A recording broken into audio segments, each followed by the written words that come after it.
At Lumiere, Elena Park, the billionaire CEO known for her ice-cold decisions, sat alone at her usual corner table.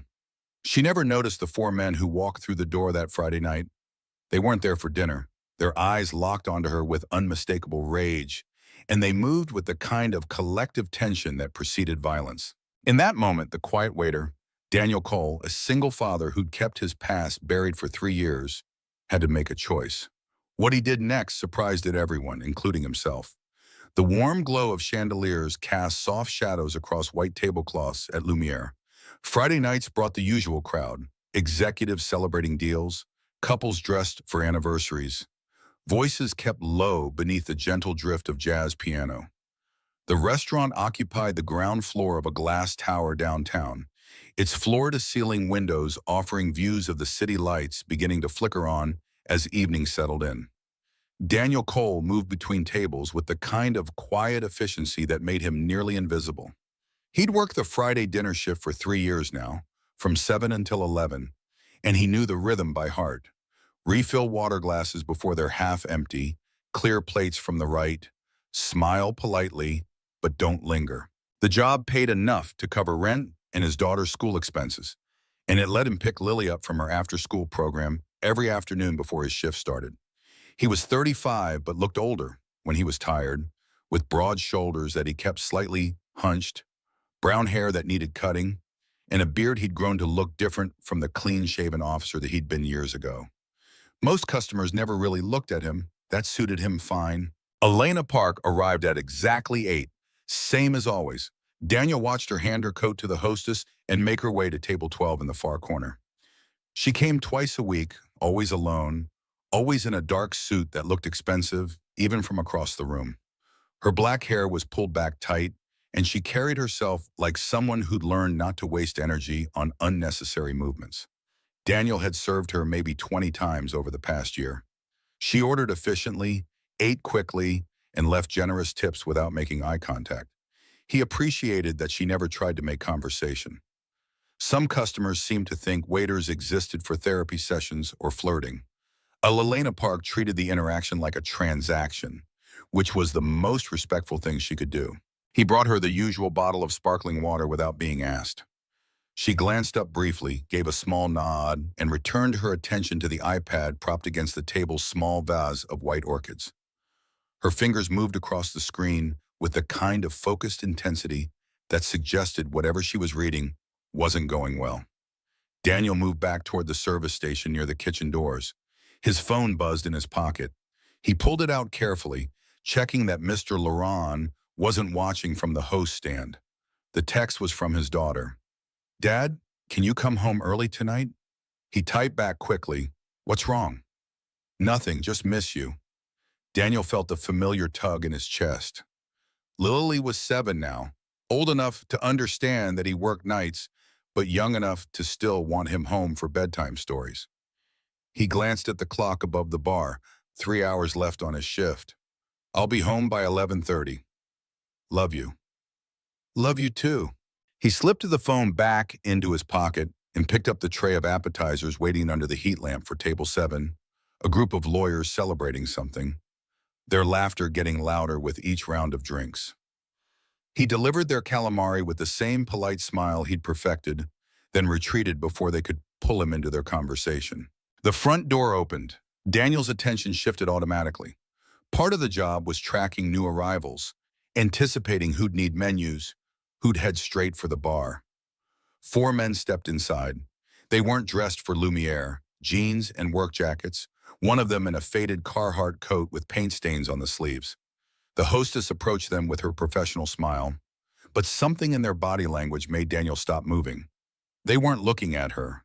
Their eyes scanned the dining room like they were searching for something specific. One of them, the tallest, with graying hair and a hard jaw, spotted Elena Park's table, and his expression shifted into something sharp and cold. Daniel felt a familiar sensation crawl up his spine. It was the same alert he used to get on patrol, the instinct that separated routine calls from situations about to turn dangerous. He tried to bury that instinct when he left the police department 3 years ago, but apparently it hadn't gone anywhere. The 4 men moved past the hostess without waiting to be seated. They took a table near Elena's, four chairs scraping loudly against the floor. Other diners glanced over with mild irritation. The men didn't open their menus. They just sat there, three of them facing Elena's direction, voices low and tense. Daniel picked up a water pitcher and moved closer, using the excuse of refilling glasses at a nearby table. He kept his movements casual, but positioned himself where he could hear fragments of their conversation. "That's her," the tall one with gray hair said, his voice carrying an edge of barely controlled anger. "Park Ventures, that's the CEO. "You sure?" Another man younger with nervous energy in his hands asked. "I memorized her face from the news.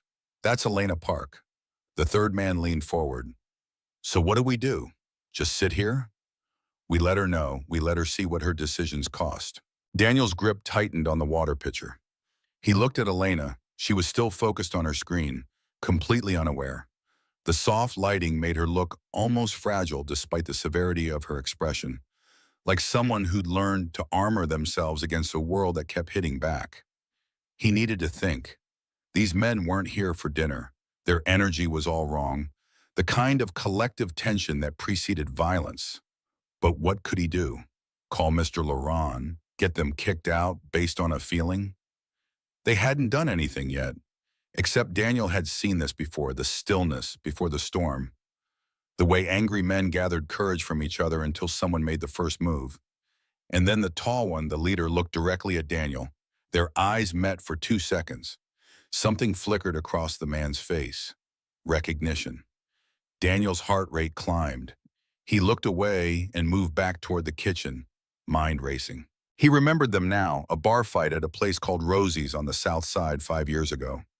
Daniel had been first on the scene as a patrol officer, broke it up before anyone got seriously hurt. They'd all been arrested, spent a night in jail, paid fines. Nothing major. But the tall one, Marcus, that was his name, had looked at Daniel during booking and said something. "I don't forget faces, Officer Cole." Daniel forced himself to breathe normally. Maybe Marcus didn't recognize him. Different hair, the beard, 30 pounds heavier. But even if Marcus did remember, this wasn't about Daniel. This was about Elena Park. One of the four men stood up. The younger one, nervous energy barely contained. He walked toward Elena's table. Daniel's body moved before his mind caught up. He cut across the dining room, intercepting the man 3 steps before he reached Elena. "Sir, can I help you with something?" Daniel kept his voice light, professional, but positioned himself directly in the man's path. The man stopped. Up close, Daniel could see the desperation in his eyes, the kind that came from too many sleepless nights. "I need to talk to her. If you'd like to speak with another guest, I can pass along a message." Daniel didn't move aside. "Just get out of my way." Elena looked up from her iPad, finally noticing the confrontation. Her expression shifted from confusion to something more guarded. Marcus stood up from his table. The other two followed. Daniel felt the situation crystallizing into something he couldn't walk away from. 4 against 1, a room full of civilians, a woman who had no idea she was in danger. All his training said to de-escalate, create distance. But there was no backup here. Just him, a water pitcher still in his hand, and 3 years of rust on skills he'd tried to forget. Marcus walked over, and now Daniel could see the recognition settling fully into place on the man's face. "Wait, I know you." Daniel met his eyes. There was no point in lying.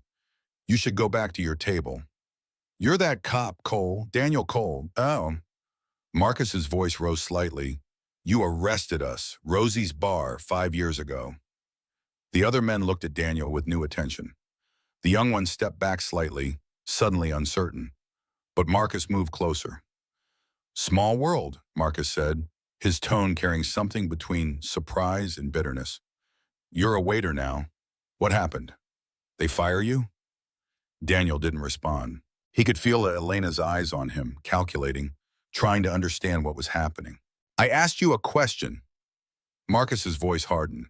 "I left the force," Daniel kept his tone neutral. "Now I'm asking you to sit down or leave the restaurant. You're disturbing other guests." "Disturbing?" One of the other men laughed bitterly. "That's rich. You know what's disturbing? Losing your job because some billionaire pulls their money out of your factory. 200 people unemployed, but sure, we're the problem because we're a little loud. Elena stood up from her table. What is this about, Billionaire? Marcus turned to face her fully.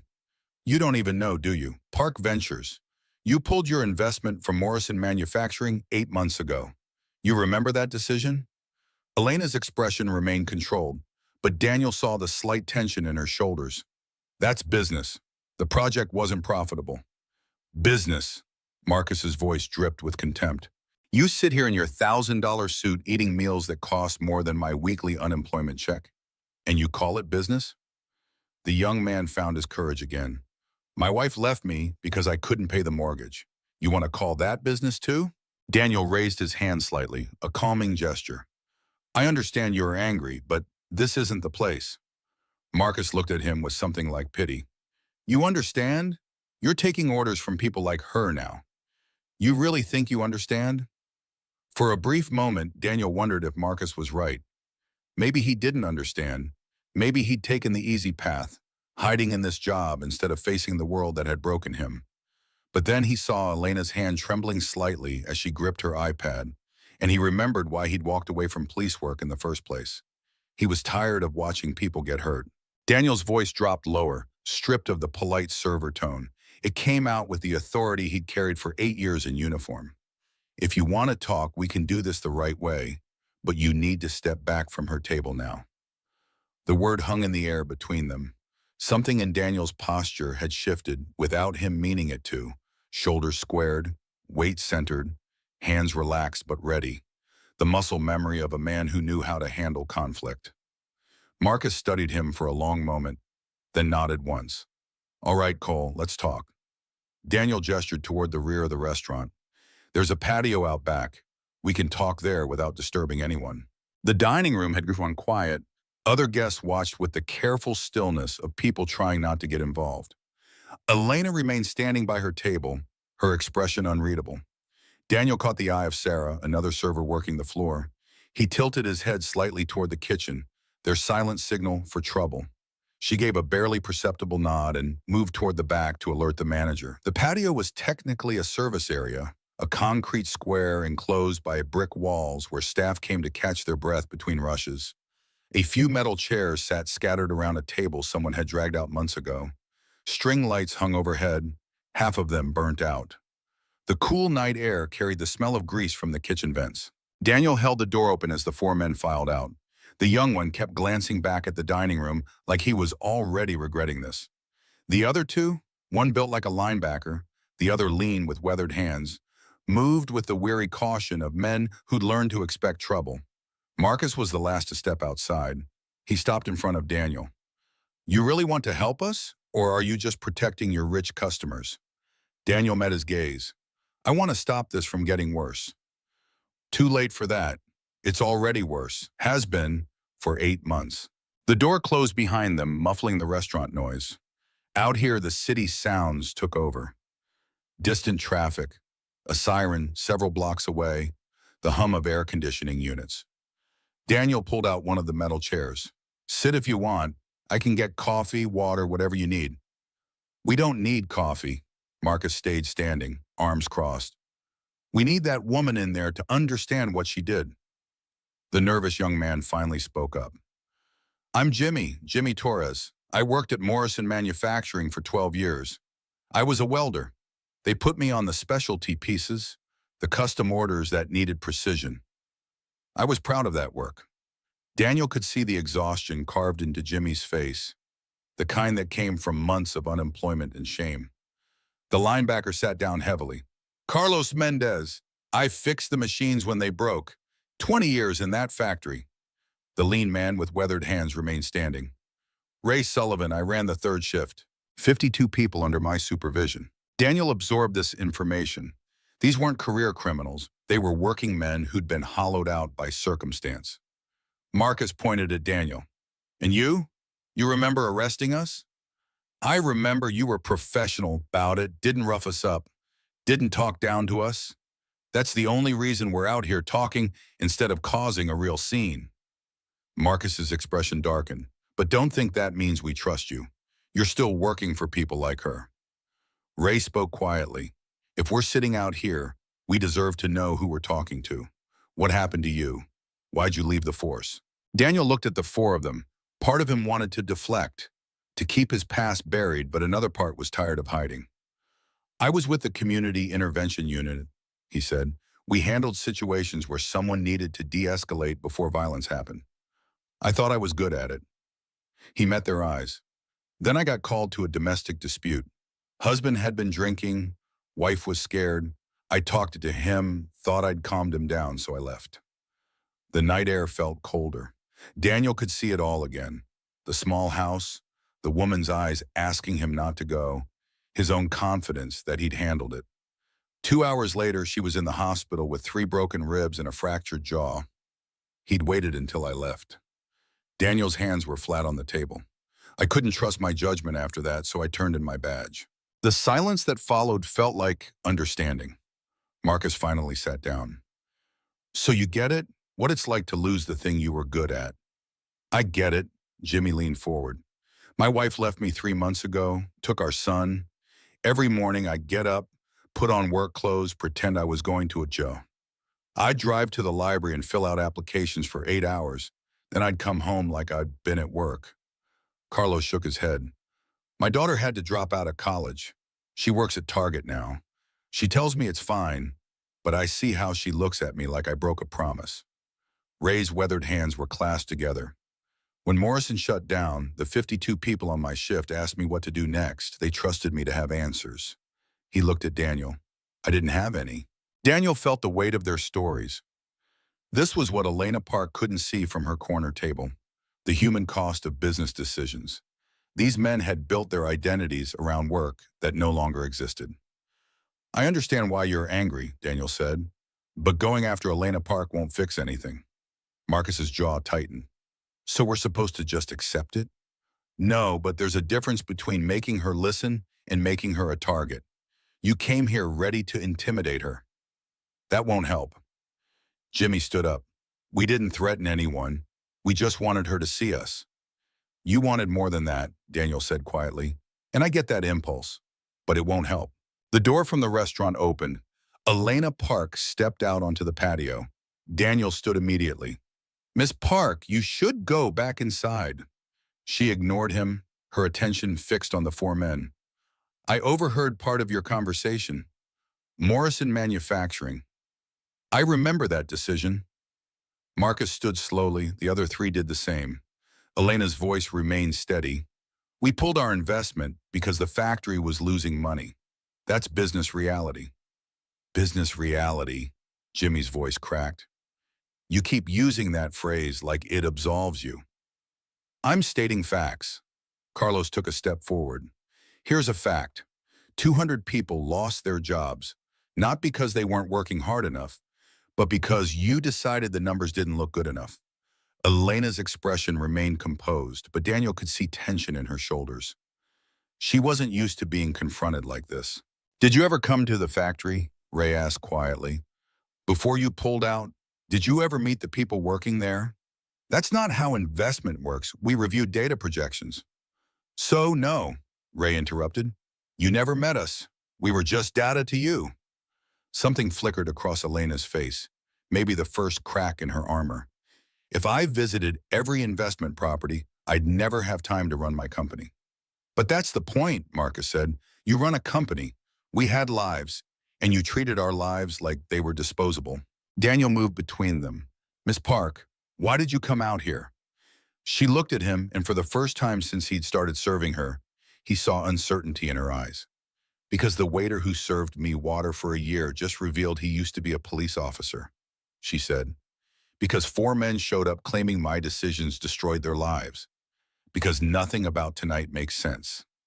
What makes sense, Marcus said, is that you're finally seeing the consequences of your choices. Elena turned to face him. And what were you planning to do before this man stopped you? The question hung in the air. Marcus opened his mouth, then closed it. We just wanted to talk, Jimmy finally said. You wanted to intimidate me, Elena corrected. 4 men approaching a woman dining alone. You knew exactly what that would feel like.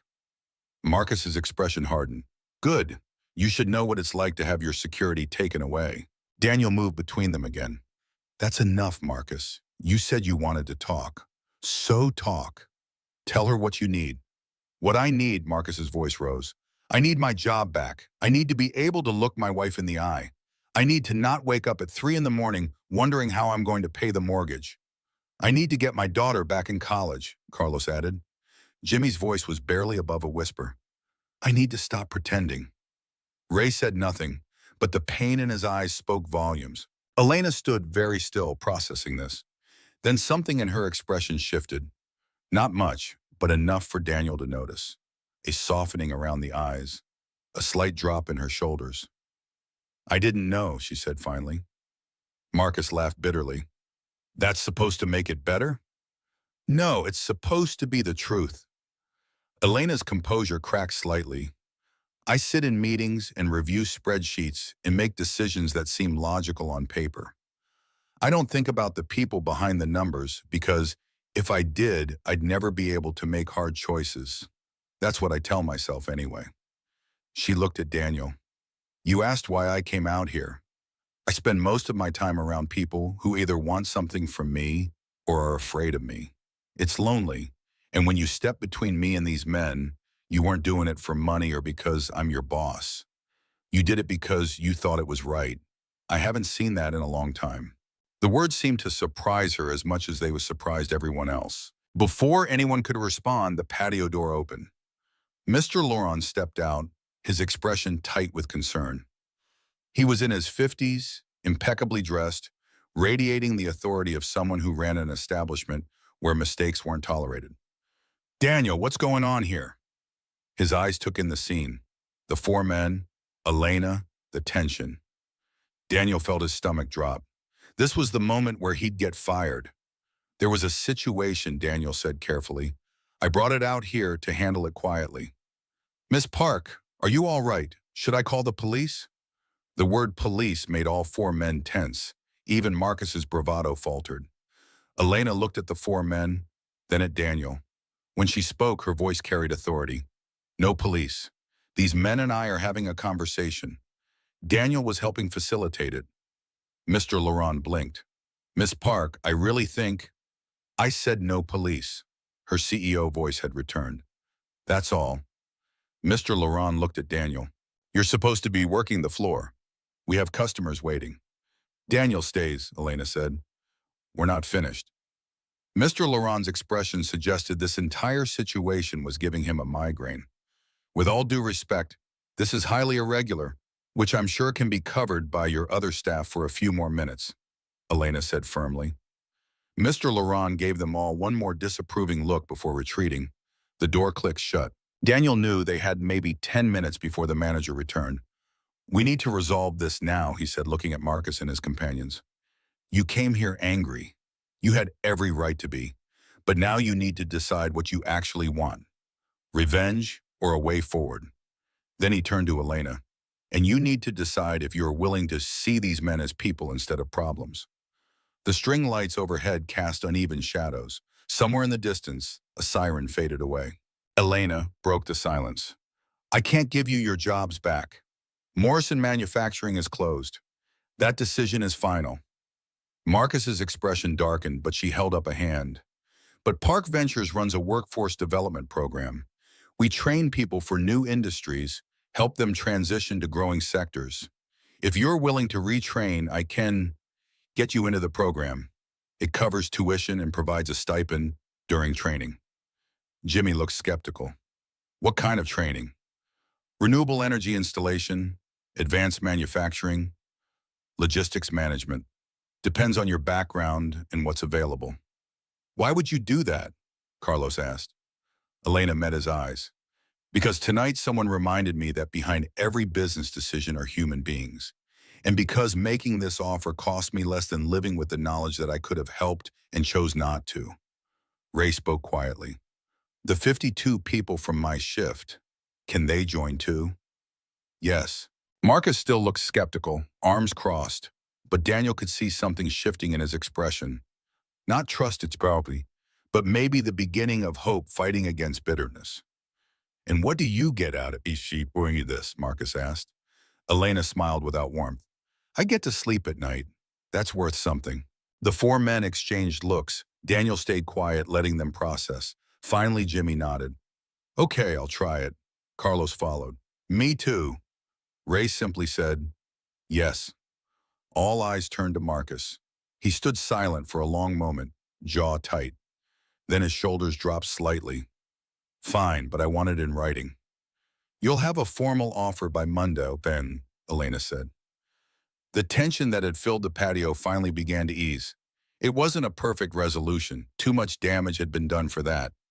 But it was something, a fragile agreement built on exhaustion and slim hope. Marcus stepped toward Daniel and extended his hand. You're all right, Cole. Daniel shook his hand. I need to get back inside before my boss fires me. The four men headed toward the exit. As they filed out, Jimmy stopped and looked back at Elena. Thank you, he said. I know you didn't have to do this. Elena nodded once. Then they were gone. Daniel and Elena stood alone on the patio. The sound of the restaurant filtered through the door. Dishes clattering, muted conversation. The normal rhythm of a night that had been anything but normal. You could have called the police, Elena said. Why didn't you? Because I've seen what happens when you treat desperate people like criminals. It doesn't fix anything. That's why you left the force. I left because I stopped trusting myself. Lena studied him with open curiosity. But tonight you trusted yourself. You stepped in, talked them down. Those are the actions of someone who knows what they're doing or someone who got lucky. I don't think luck had much to do with it. She picked up her phone. Daniel Cole, that's your name? Yes.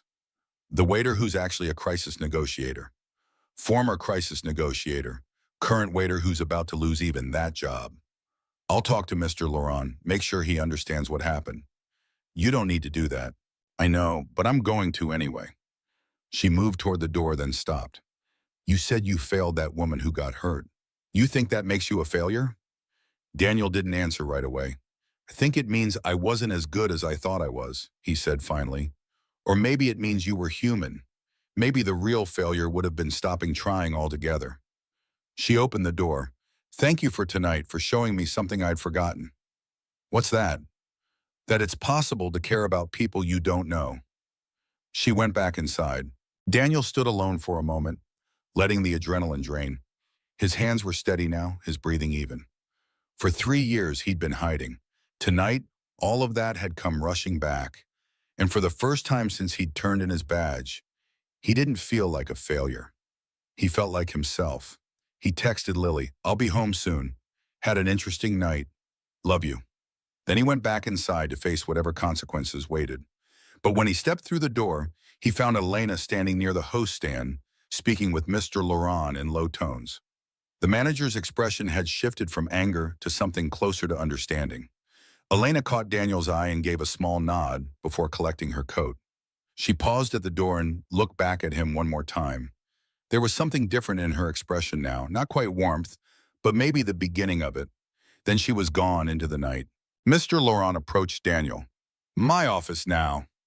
In the cramped office that smelled like old paperwork and espresso, Mr. Laurent gestured to the chair. Daniel sat. Miss Park explained the situation, the manager said. 4 men came here to confront her. You moved them outside to prevent a scene. Is that accurate? Yes, sir. Mr. Laurent pulled off his glasses and rubbed his eyes. I should fire you, walking away from your tables, taking aggressive men to our patio. Any of those things would normally be grounds for termination. Daniel nodded, accepting it, but I'm not going to. Mr. Laurent put his glasses back on. Miss Park said you potentially prevented a violent situation. She also said if I fired you, she'd stop coming here, and she's one of our best customers. The words landed uncomfortably. Daniel didn't want to keep his job because of economic leverage. I appreciate that, Daniel said carefully, but if you need to let me go, I understand. I've been running restaurants for 30 years. I know the difference between someone causing problems and someone solving them.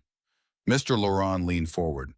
Miss Park mentioned you used to be a police officer, community intervention unit, and you left that to wait tables. Daniel had given Marcus the truth earlier. He owed his boss at least some version of it. I made a mistake on the job. Someone got hurt because I didn't act fast enough. I couldn't trust my judgment after that. But tonight you trusted it. Tonight I didn't have a choice. We always have choices. You chose to get involved. The manager stood up. Get back on the floor. We still have an hour left. And Daniel, next time, and I hope there is no next time, you come get me first. Understood. Daniel left feeling oddly lighter. He cleared Elena's table, noting her half-finished meal and generous tip left in cash. The rest of the shift passed in familiar rhythm, wiping tables, refilling salt shakers, counting tips while Sarah complained about a table that had stayed too long. By the end of the night, his feet ached, but his mind felt clearer than it had in months. Walking to his car through the parking garage, Daniel checked his phone. A photo from Lily, a stick figure drawing with "I love you, Dad" written in crayon, and another text from an unknown number. This is Elena Park. Mr. Laurent gave me your contact. I'd like to speak with you when you have time. No pressure, but I have a proposition that might interest you. Daniel stared at the message. Part of him wanted to ignore it, keep his life simple, but another part was curious. He texted back, I'm free tomorrow afternoon if that works. The response came immediately, 2 o'clock. I'll send you the address. Daniel drove home through empty streets, his mind still replaying the night's events. When he unlocked his apartment door, Mrs. Patterson from across the hall was asleep on his couch with a Korean drama playing softly on the television. She was in her 60s, a retired teacher who'd been watching Lily for 3 years. Daniel gently touched her shoulder. She woke immediately, alert despite the late hour. How was Lily? Daniel asked. Perfect, as always. She did her homework, we had dinner, she was in bed by 8:30. Mrs. Patterson gathered her things. How was your night? Daniel thought about the question. Complicated, but okay. Complicated can be good sometimes, means things are changing. After she left, Daniel looked in on Lily. She was asleep in her small bedroom, surrounded by stuffed animals and books. Her dark hair spread across the pillow, one hand curled near her face. She looked peaceful in a way that made his chest ache. He pulled the blanket up slightly and kissed her forehead. She stirred but didn't wake. In his own room, Daniel sat on the edge of his bed. For 3 years, he'd convinced himself that stepping back was the right choice, that avoiding situations where his judgment mattered was safer for everyone. But tonight had reminded him of something he'd forgotten. Sometimes doing nothing was more dangerous than doing something. He lay down, but sleep didn't come easily. His mind kept returning to Elena's text. What kind of proposition would a CEO have for a waiter? The next morning, Daniel made pancakes while Lily told him about the drawing she'd made. A family of 3 with a son and a house and flowers everywhere. She didn't mention that the family only had 2 people in real life, just her and him. She always drew 3. Can we go to the park? Lily asked after lunch. I have a meeting first. A meeting on Saturday. Someone wants to talk to me about something. It won't take long. They spent the morning together, easy and comfortable. But as 1:30 approached, Daniel felt his anxiety building. He left Lily with Mrs. Patterson and drove downtown.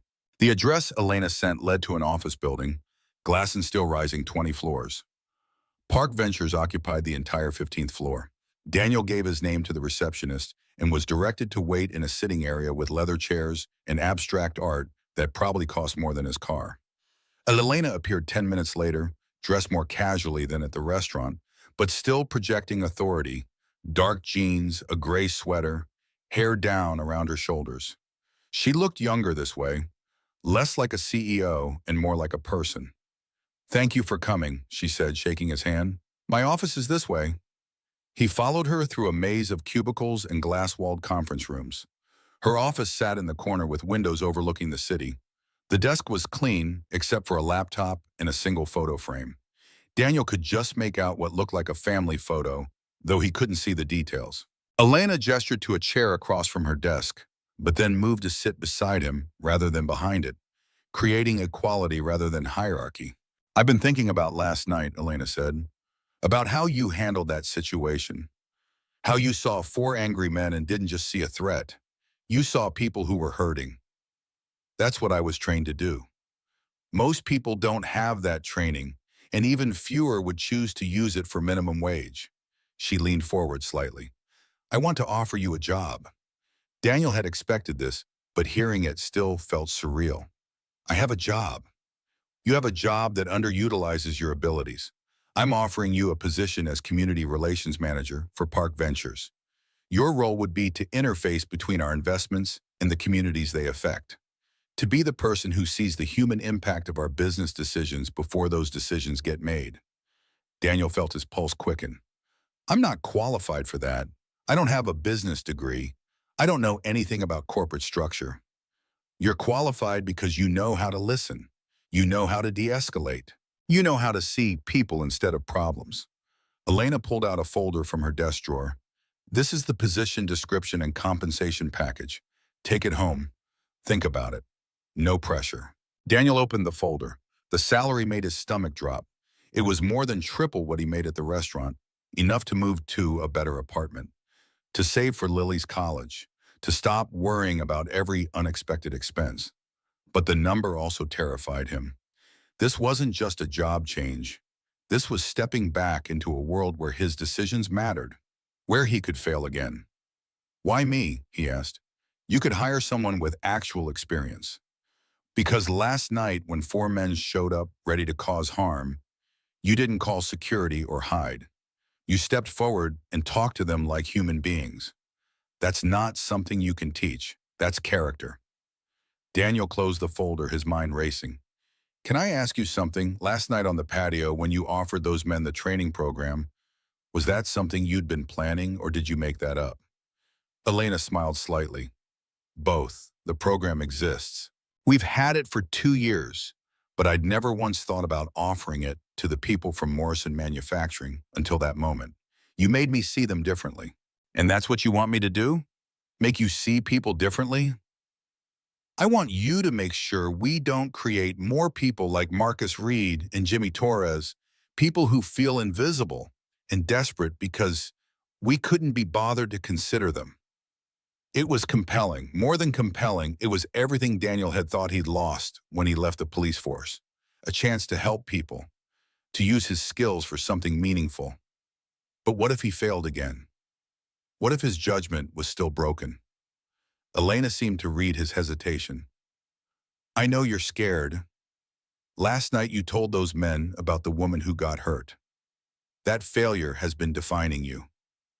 It should define me. I made a mistake with real consequences. And you learned from it. That makes you exactly the kind of person I need. Someone who understands that decisions have weight. She stood up. Take the weekend. Think about it. Call me Monday with your answer. Daniel stood as well, folder in hand. What if I say no? Then I'll respect your decision and keep coming to Lumiere twice a week. Walking back through the office, Daniel noticed people working even on Saturday afternoon. Young professionals building careers in a world he deliberately stayed away from. In the elevator down, he looked at the folder again. The job description included phrases like stakeholder engagement and community liaison, corporate language that felt foreign, but underneath, it was really asking him to do what he'd done last night. See people, listen to them, help them feel heard. Daniel drove home slowly, taking the long way through neighborhoods he used to patrol. The city looked different in daylight, less dangerous, more complicated. At home, Lily was coloring at the kitchen table. She looked up when he came in, her face brightening. Dad, you're home early. He picked her up and spun her around. She was getting too big for it now, almost too heavy to lift, but she still giggled the same way. I had a meeting, Daniel said, setting her down. How's your Saturday? Good. Mrs. Patterson made me pancakes again. Can we go to the park now? Absolutely. They spent the afternoon at the playground 3 blocks away. Daniel pushed her on the swings while she shouted, higher, and laughed at the screwing. Other parents sat on benches, scrolling through phones or chatting. Normal Saturday routines, the kind of simple happiness Daniel had fought to build. But as he watched Lily climb the jungle gym, fearless and confident, he wondered if playing it safe was really the best thing for her. What kind of lesson was he teaching by hiding from challenges, by letting one failure define everything? That evening, after Lily went to bed, Daniel sat at his kitchen table with Elena's folder. He read through the job description carefully, then looked at the compensation package again. The salary would change everything, but more than the money, the work itself called to something he tried to bury. He thought about Marcus and Jimmy and Carlos and Ray, four men who'd come looking for revenge and left with hope. That transformation hadn't happened because of money or programs. It had happened because someone took the time to listen. What if he could do that as a job? What if he could be the person who stood between business decisions and human consequences? Daniel thought about what Elena had said. Maybe the real failure would have been stopping trying altogether. For 3 years, he'd let one mistake define him. He'd convinced himself that stepping back was noble, that avoiding responsibility was safe. But maybe the real failure was letting that mistake stop him from trying again. He pulled out his phone and looked at Lily's drawing from yesterday. The stick figure family of three, the sun, the house, the flowers. She always drew three, even though it was just the two of them. Maybe she knew something he'd forgotten, that families could grow, that life could expand beyond the walls you built around yourself. Daniel typed a message to Elena. I don't need the weekend. My answer is yes. He hit send before he could change his mind. The response came 5 minutes later. Welcome to Park Ventures. We'll discuss details Monday. And Daniel, thank you. Daniel set the phone down and looked around his small apartment. The furniture was secondhand, the walls needed painting, the refrigerator made strange noises, but it was safe, it was stable, it was the life he'd built by playing it safe. Starting Monday, that would change.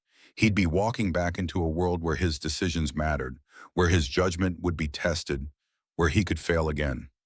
But he'd also be walking towards something he'd lost 3 years ago, the feeling that his life had purpose beyond just surviving. The city lights glowed through his window. Somewhere out there, people were struggling with problems he couldn't see yet, but soon he'd be in a position to help them, to make sure their voices were heard before they reached the point of desperation. In her bedroom, Lily stirred and called out softly.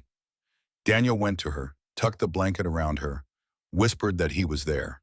She settled back into sleep, trusting completely that her father would keep her safe.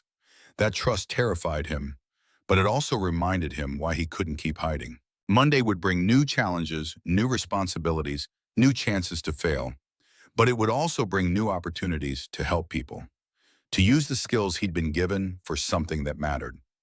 Daniel looked at Lily's drawing one more time. The family of three, the sun, the house, the flowers. Maybe she'd been drawing the future, not the past. Maybe she'd been showing him what could be if he was brave enough to try him. He turned off the light and stood in the doorway for a moment, watching her breathe in the darkness. Tomorrow was Sunday. He'd spend it with her, savoring these last hours of the simple life he'd built. Monday, everything would change. But for now, in this quiet moment, he felt something he hadn't felt in 3 years. He felt ready. The story of Daniel Cole at Lumiere teaches us a profound life lesson. True courage lies in choosing to act, even when fear and past failures weigh heavily.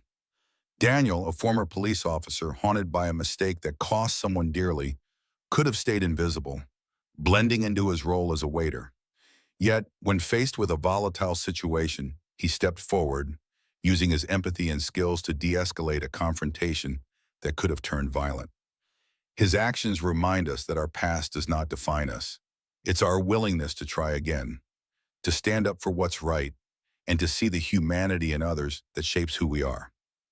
This story resonates deeply because it shows that everyone, whether a single father, a CEO, or a struggling worker, has the power to change lives through understanding and compassion. Daniel's choice to listen to the pain of four desperate men and Elena's decision to offer them hope highlight the ripple effect of small, brave acts. In our own lives, we face moments where we can hide or act, moments that test our resolve to make a difference. Let this inspire us to choose courage, to rebuild trust in ourselves, and to extend a hand to those who feel unseen. What did this story teach you about facing your fears or helping others? Share your thoughts in the comments below. We'd love to hear your reflections. If this story moved you, please like, subscribe, and hit the bell icon to join our community for more heartfelt stories that inspire and uplift. Your support keeps these lessons alive.